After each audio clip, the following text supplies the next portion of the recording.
Germany's Satou Sabally squared up from the perimeter, drained a three-pointer, and the crowd of over 25,000 inside Stade Pierre Mauroy erupted. On the other end, Breanna Stewart hit a long two-pointer, eliciting another roar from the fans. It was a thrilling start to the final pool play game between the US and Germany in women's basketball at the 2024 Paris Olympics, featuring a dynamic exchange between two WNBA stars representing their countries. The excitement of seeing WNBA talents like Sabally and Stewart go head-to-head on the international stage is a rare occurrence, and the reasons behind this scarcity are rooted in the league's contentious prioritization rule. This rule forces top international players to choose between playing overseas or in the WNBA, effectively limiting the frequency of such high-caliber matchups.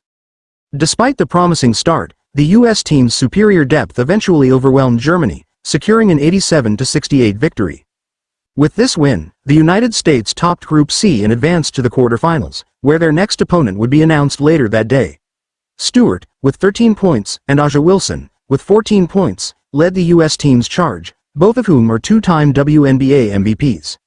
Jackie Young came off the bench to lead all scorers with 19 points, while Kahleah Copper added 9 points, shooting 3 of 4 from beyond the arc. Sabally, leading Germany in their first-ever women's basketball Olympic tournament, scored 15 points.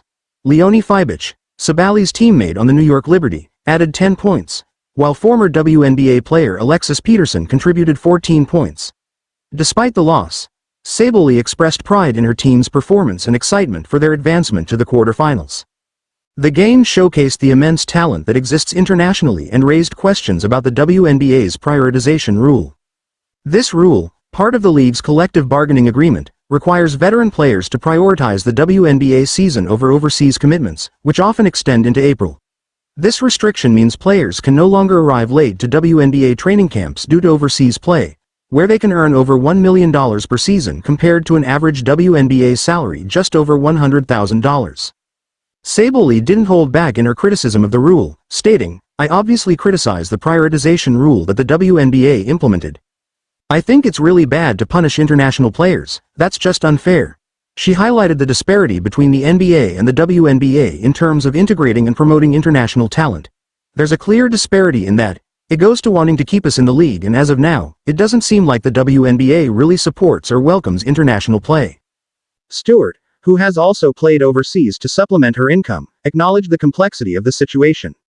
For an international player, their main thing is playing in Europe. Prioritization really limits playing in both worlds. Hopefully with our new CBA we're able to make the WNBA an even more attractive place for everyone. One potential solution that has been floated is shifting the WNBA season to winter, aligning with traditional basketball seasons and avoiding conflicts with overseas leagues. However, Stewart noted that the league has many other issues to address before considering such a significant change. "I don't think we're there yet. We've got a lot of other things to fix and handle before that. That would be very interesting, because that would really make you have to choose."